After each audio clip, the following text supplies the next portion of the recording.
Welcome back to part 2 of our delicious conversation with Dr. Greg Chasson. He is a noted perfectionism and fear of failure expert. He does work with organizations, with individuals. He runs clinics.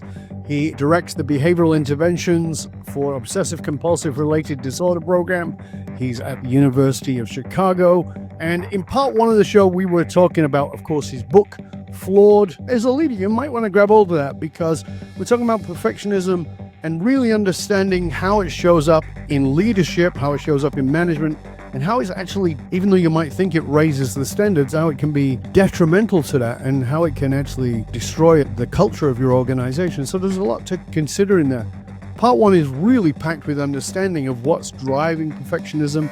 And we want to go further and deeper into that. We're going to get into some of the strategies for dealing with it and where it comes from. In part 1, we talked about imposter syndrome and how imposter syndrome is something that comes back and why it comes back. So if you didn't catch part 1, go back. There's a ton of goodies in there. Get out your pen, get out your paper, hit pause on your treadmill so you can take some notes because I promise you there's some really great stuff in there. We're going to go deeper into that right now in part 2. So, Greg, let's talk about the drivers of perfectionism. We've talked about this sense of being an imposter, but there's also a primary driver, which is shame. How does that work? How does shame drive perfection? Yeah, I think shame is so integral to the concept of perfectionism and performance. And the problem is, especially in the West, I think we have a hard time recognizing it when we're experiencing it. I think we end up having anger outbursts or we avoid, and we sometimes don't even know that we're doing it, often because of shame. And I think it's a huge part of perfection.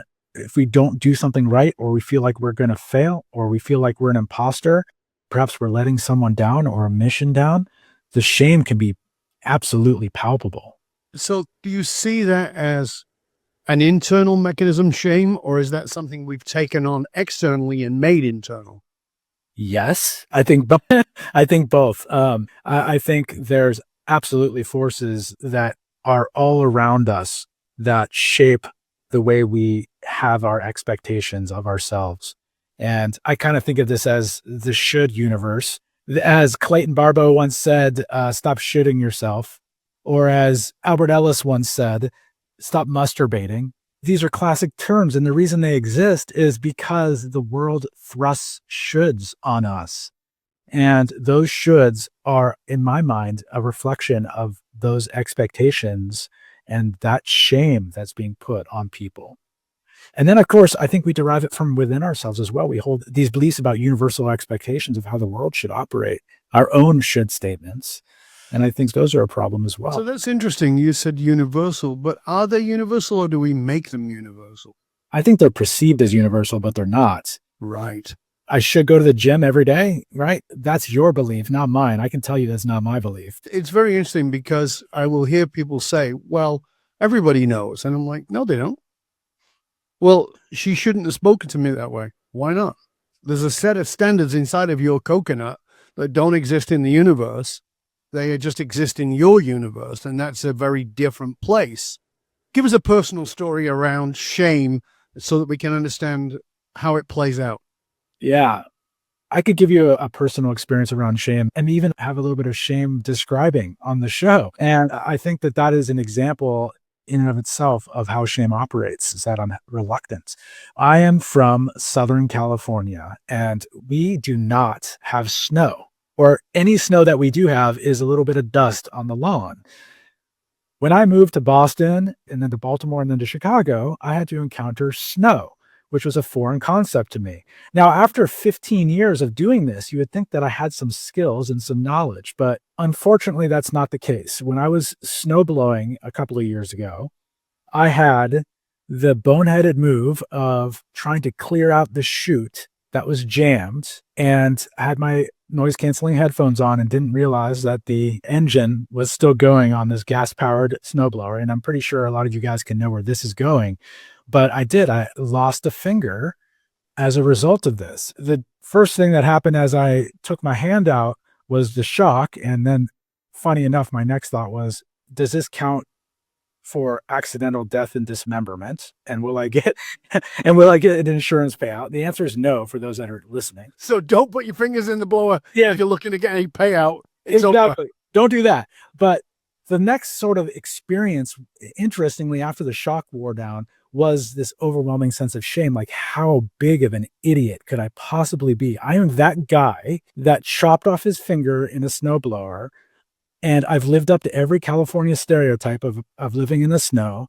And I am this professor at the University of Chicago, and I was dumb enough to stick my hand in a snowblower. And the amount of shame that comes with that is very strong, to the point where I don't tell anyone this, and I will hide my finger in pictures. My whole body will respond when I have to go give someone a handshake, thinking, are they going to notice that I chopped off my finger? I don't even care if it were a congenital thing, right? If it were just I have a stub finger as a congenital problem, I probably would be much more okay with that than the symbol of the shame that comes with how it happened. So you've given it a category of stupidity. And that's the shame, because you said that, right? How stupid am I? I've often said some of the dumbest people I've met have got PhDs. Yeah. And it's not that they're dumb, it's that they did something dumb. For me, it's more, do you repeat something? So you're not dumb if you cut your finger off on the end of a snowblower. You're just dumb if you keep doing it. Now you're elbow deep.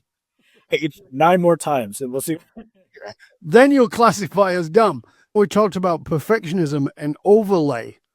And so I'm really smart is the other side of that. I'm really smart. I'm a prof. I lecture at the University of Chicago. I'm the head of the Dingle Bongle Dingleberry section. Right. So obviously I'm smart. Therefore, I can't make a mistake. So now all of my degrees and all of my studies and all of my students and all of the impact that I've had is canceled by one dumbass move. Right. It's an all or none thinking, which is 100% correlated with perfectionism. It's discounting all the positive stuff that you've done, all the bright, brilliant moves that you've done, and it basically identifies you and your meaning in life, and it boils down to one moment that was less than a split second that cost me a finger. Right. And that brings us back to something you talked about in part one, which is rigidity. And I really want to dive a little bit deeper in this second half into understanding that, because maybe it's my illusion, but I don't think that rigid people see themselves as rigid. They see themselves as having a good set of principles, a good set of rules that they run their life by. I personally think those things are different, but talk to us more about that rigidity. Yeah. So the rigidity is on a continuum. We all thrive with some level of rigidity and structure. I think it becomes a problem when it's excessive and causes impairments and impacts other people. This is not a witch hunt against people that like structure and rigid rules. Sometimes those are really helpful for certain people, especially when they struggle with structure or self-imposed rules. But when it starts to impact your functioning, or the rules and the rigidity starts to get in the way of the purpose that those rules even exist. The example I give is really stupid, but imagine you're at the community pool and a kid is drowning and nobody sees it. And you stop and you say, well, I can't go help them. I just ate within 30 minutes. It says it right there on the pool's rules that you can't get in the pool if you've just had food. Well, what's the point of that? I don't know the entirety of I've never had a pool, but my guess is that the public safety, they don't want people puking in the pool. That can't be good for anyone. What is it that I've just undermined? Public safety, the kid's drowning. Obviously, that's a really stupid example. No, it's a great example because it's so glaring of this thing that makes perfect sense on the surface, but nothing is on the surface. Everything has layers to it and depth to it. And if you don't have some level of flexibility, and that's where I want to go with this, talk to us about cognitive flexibility, because that's what you're talking about here. Absolutely. Cognitive flexibility to me is the key to moving forward from perfectionism. And there are multiple ways of doing that. I prefer behavioral exercises and approaches that are drawn from a very rich and long history of behavior therapy in the clinical world, and then extrapolating them, borrowing them for people that are not so severe, or not necessarily clinically diagnosable, but would really benefit from the strategies. And so I would borrow from approach-based, exposure-based strategies. And what I tell people often blows their mind. I will have them do exercises where I ask them to make mistakes on purpose. Give us examples of this, because this is great. Because again, individual listening potentially has some level of awareness around this, and or is dealing with, they are the quote leader in a culture. So let's go to these things. Give us some of the strategies that people can, well, maybe I'm not that, but I'll try this. Yeah, right. I think the caveat to this, or the sort of warning, is that I'm not asking people to make really big mistakes. I'll work with a surgeon, and my goal is not for them to leave a sponge inside a body. That's not what I'm talking about. Instead, I'm talking about things like, let's send a typo in an email to a colleague. Let's forget to send the attachment. Oops, I've never done that before, right? Like, who's done that? I've never. Right? Or let's send this to Jim in receivables instead of Jim in accounting. Little mistakes that, in truth, from our perspective as somebody that's working on some of this perfectionism, seem trivial or not that big a deal.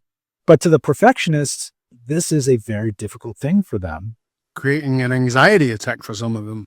Absolutely. And if you do it enough times and in a systematic way without providing them the opportunity to check and to fix and to do all these things that they do, these safety behaviors that I call them, they then start to shatter this worldview through experience. They shatter this schema or source code or whatever you want to call it, this upbringing of belief about how the world operates, that they can't make mistakes, but also that they won't even be able to handle it if they did, that they can't tolerate it. Yeah. And again, something you talked about in the first part, which is having a set of principles versus having a set of rules. My quote around this is that rules are black holes for joy. They got nothing to do with principles. In my philosophy, rules are about others. They're about what you have to. So I have to do a certain thing because you have to be something. So it's a set of rules. And that's very different than what you're talking about, which is a set of principles. Can you give us your version of that to help our audience understand that? I would love to. I see it as a pyramid. At the base of this pyramid on which everything is built, values. And I speak about it more broadly than just one word, values, but things like I value contributing to my work in a way that has purpose. Those values, things that are important to you in your life. On the next level, and this is, of course, the values are very abstract. You can't really hold them. You can't grasp them. You can't really measure them. They're never achieved. You got to show fidelity towards them. The next level up that are built on these values, these are the principles. And these are a little less abstract, but definitely not as concrete as rules. They also can't be really attained. You can show fidelity towards those as well. And I'll give an example of all this in just a moment. But at the very top, that's where you get the rules. Rules are based on those principles, which in turn are then based on the values. And you create this pyramid. And rules, on the other hand, are very concrete. The best rules are concrete, understandable, explicit, and they can be achieved or not achieved. And you know it at the end. So can you give us an example of how all that plays out? Yeah. The example that I might use that we brought up in the last episode is somebody who shows up at 7:01 to work and the bosses gets on their case about being late. And the underlying value is punctuality. The principle is to show up to work on time. And the rule is be at work at 7 a.m. And so you could kind of see that the value is very broad, very abstract. It could apply to a number of different situations, not just showing up to work on time. The idea is I value punctuality. I value that. And therefore, I will live by this principle of showing up to places on time, which is also vague, but a little less so. And you still can't really meet it. At what point in life do you declare that you have met that goal, if it were one, that you're showing up to things on time? What if you showed up to one thing not on time? Did you just ruin that? Well, that's what I was saying earlier, is that these rules are absolutes. Yes. And if your life is run by absolutes, you are now a single faceted being. You're nothing more than a cardboard cutout, because that's not how human beings are. We are multifaceted. And so it gets overlaid. It's this piece of, this is who I am, that's so dangerous to me psychologically. Yeah. Yeah. It's, for a perfectionist, it's hard to give up. It's a safety blanket for them because it's so predictable and so easy to understand. I think that sometimes they treat principles like this. They treat principles like rules. And so they expect people to be meeting them, which is not possible. And if you can't meet them, all it takes is one time for them not to be met. And you think that they've quote unquote violated this principle. And so if an employee shows up at 7:01, they think, oh, this person is not necessarily punctual and doesn't believe in this idea of being to work on time. And because they're so all or none, that's the interpretation. And then they take it out on their employee. So how do we deal with this in the corporate culture? How do we make this healthier, more effective in the corporate culture? Top down and bottom up. There are different strategies. The top down cultural approach would be to have an environment. It's not living and breathing set of rules that operate the entire place, but rather a set of principles that are guiding behavior. And this is not to say that rules are bad. This is not to say that there should be no rules. That would be chaos. This is about being able to be flexible. There's that word again. Be flexible about knowing when a rule should not be applied or not be adhered to, or when it doesn't make any sense or is actually adverse and should not be used, and use principles as the guide and values even more so as the guide for what to do next. And by providing that type of leadership and de-emphasizing rules and promoting values and principles and allowing people the freedom, the autonomy to make those choices, that is crucial. But again, in a practicality, how does a leader do that who now recognizes, yeah, I've been running this as a set of rules of perfection. I have enough self-awareness that I recognize I've done that and I want to move to being more principles-based. I'm still battling my own demon around this perfectionist stuff. Where do they go? What's the next step for them besides buying your book? Yeah, buy my book or crate or truck full. I think the strategy would be, first, don't get too overwhelmed and be perfectionistic about this, right? Don't think that you're going to change everything overnight and that you're going to be able to see it all as if you had some beautiful vision of all the things that need to be changed. I think you just bite off a piece that you can chew, find an area where you think that there is an overwhelming amount of rules, or that you've heard or seen evidence of, where people are not thrilled with the prison of rules that have been created, and start there and write them all down and try to cluster them by principles. Some of them might have multiple principles, that's okay, but try to cluster them by principles and ask yourself, do I really need these rules in order to promote a culture that thrives on these principles or really pushes these principles forward?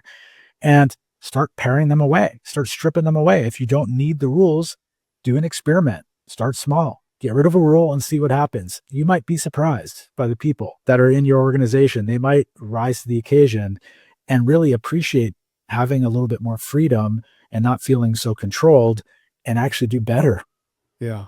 As I said, rules are black holes for joy. So when I think about you, and you said your entire life was run by this, and you had your own awakening, where did you start to shift yourself out of that perfectionistic, got to keep the image side? What was your gradual movement? What did you do? So in the mid-20s, as I was indicating, there was that moment where I thought, why am I doing this if I'm going to be screwed around by the people I'm supposed to trust? And then more and more things started to happen that I think continue to shape this worldview of needing to be more flexible and principle-based, and less concerned, frankly, about what the people around me, how they're perceiving me. The idea that everyone would like me, like you said, is a recipe for disaster. Not that you got to go around and have everyone hate you, but the idea that you're going to be able to control that in the first place is bizarre. I think back and think, wow, I can't even believe I had that thought. But smaller things started to happen. And again, good mentorship is always clutch. And so I had a really good mentor who, funny enough, I didn't actually spend that much time with him, but he was so powerful in a few of the things he said to me.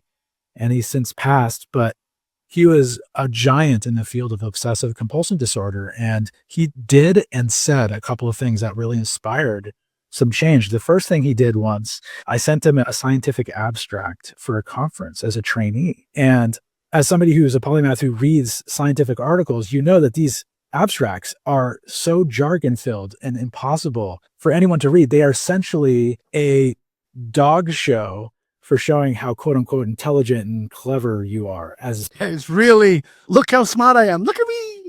exactly. This was brilliant. I sent it to him for his thoughts. as the senior author, and I said, what are your thoughts on this? And he sent it back almost instantly. And he said, can you write this in a way that a Janicki can understand? His name was Michael Janicki. And he said, can you write this in a way a Janicki could understand? This is a full professor at the Harvard Medical School who has published 400 articles, grants up the wazoo. Like, this guy was the king. And he was so, one sentence changed my perspective on, yeah, why am I doing that? It's not that you need to write something for specific audiences. Write it in a clear way. Right after that sentence, he said, Watson and Crick wrote about DNA in only a couple of pages. And it just blew my mind. Oh, this is the point of communication. What is the principle of this scientific communication? Well, it's to convey a point. It's communication. And all this crap and jargon and flexing your muscles is just getting in the way of the underlying principle. Do you think people know what their underlying principles are? I think some people would struggle to figure that out.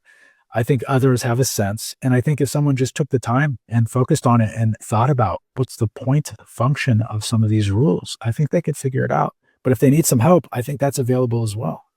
But I think that that's the point is, as you very clearly said, people mix up principles with rules. Yeah. And so they don't know their principles, but they know their rules. And that's why they cling on to them. And you're asking them to go a level deeper. Yeah. And say, what's your principle that's manifest this rule? And if you don't know your principle, that's a good reason to dump the rule entirely and go, okay, well, this is manufactured for some reason, probably to make me and my ego look good, as opposed to actually being something that's functional and makes things better.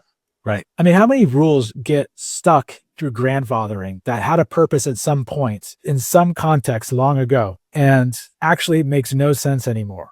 Either it just got carried over time and no one wanted to remove it, and people still abide by it. They march to it as if it's reified and carved in stone. That's the exact example of having a rule in front of you that you may not understand the underlying principle. But if you can see that you don't know the principle, that's a great flag for you to then think, what is the point of this? And to work backwards.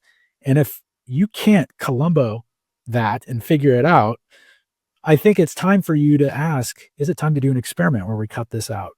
Then you might find why it was there, but at least you now know.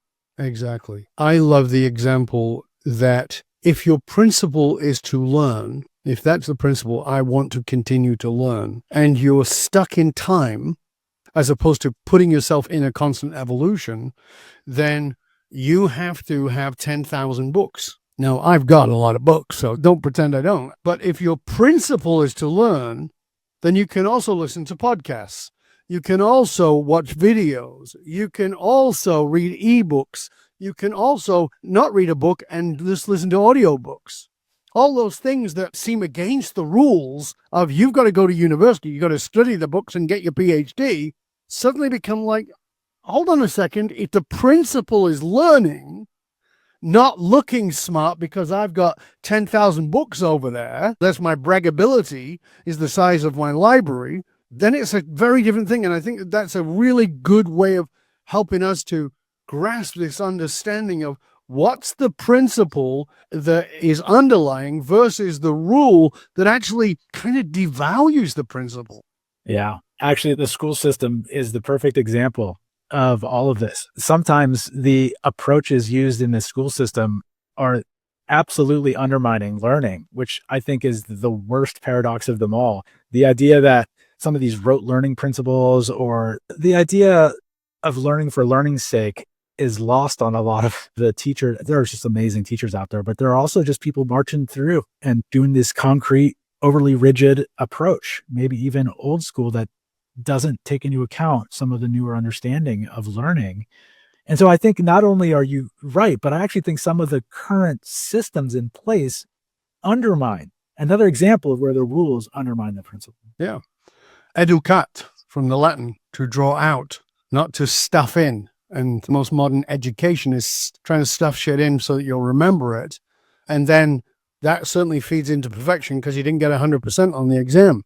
And it's like, oh, well, clearly I'm not smart, as opposed to, did you learn? Did you learn and fail the exam? Well, in my mind, you're more successful at the principle of learning than passing the exam. Is the principle to pass the exam or to learn? Mine's to learn. The problem, though, is you're right. The societies attach these rewards. You go to an Ivy League school if you pass a test, but not necessarily if you learn. And so it's really tricky. I get where people are coming from when they're stuck on this perfectionism cycle. That's why the movie Good Will Hunting was so great, because it showed exactly that. Here's somebody who can learn but can't apply. And here's a bunch of people who have all the rules. They can do it by route, but don't understand bugger all. Exactly. That's why it was such a brilliant movie. Absolutely. So as we come to the end of part 2 of our show, I want to ask you a personal question. And that's this. If I could bring that little boy forward in time that used to be you, I don't want you to give him advice, because that's what everybody asks you. I want to know what he would think about the imperfect guy with a piece of his finger missing. Think of you. First, he would say, wow, you lost all your hair? Really? I think that would be his first question. I think ultimately that deep down, he knew the principles and the important stuff, the values, even though he was so anxious about the rules. And I think that if I could bestow anything or my showing him of anything, it would be the anxieties is not helping you. And it's connected to these really rigid rule-based beliefs, but the underlying core of what you've got, hold on to that and push it. What would he think of you? I think he would probably say, you're not disciplined enough. I don't know that I buy this idea that you should give up perfection or give up trying to be perfect. And I think I would have some explaining to do. Beautiful. That is a great insight. Thank you. So, Greg, this has been a phenomenal conversation. Thank you so much for all that you've shared, for your wisdom. Again, I want to make sure that people know how they can find out more about you. So please tell us where they can find out more about you, where they can tap into your resources. Yeah. First of all, thank you so much for having me, Dev. This was a lot of fun. You can find out more about my book at www.flawedbook.com, flawedbook.com, and you could hear and learn more about me and some of the programs I offer, some of the speaking and workshops, as well as an upcoming membership community for people who want to balance performance with quality of life and wellness. You can find that at my website, gregchasson.com, Chasson as in Nancy, gregchasson.com. Beautiful. Thank you. And we'll make sure, again, that all of those links are put into the show notes. So if you didn't catch them, we'll make sure that they're there. Remember that those who control the meaning for the tribe, that could look like rules, and that could look better like principles. Those who control the meaning for the tribe control the movement of the tribe. And leaders who are committed to positively shaping the political and business landscape know they've got to tap into what drives human behavior, and that is the emotional source code. I am Dov Barron. I show businesses, teams, and leaders how to harness their emotional source code to move their tribe, because unified actualized meaning is the single monolithic difference between mediocrity and greatness for individuals and for companies. Remember, we always need your help to stay relevant. So please do us a favor and go to wherever it is you listen to the podcast from and rate, review, and subscribe to the show. It makes a huge difference. And for those of you who are regular listeners, big thank you to you for sharing the show with everybody you know. Till next time, stay curious, my friend. Stay curious about whether you are living your life by a set of rules or a set of principles, because if it's by a set of rules, you're going to be constantly pursuing a perfectionism that's impossible versus being present in your own life and in the lives of others, which is a lot more valuable. I'm Dov Barron. I'm here to assist you, tapping into your deepest meaning to reach that next level of clarity, focus, purpose, and profit in your business, in your life, and in your leadership impact, so that you can enjoy being flawed. And I am out.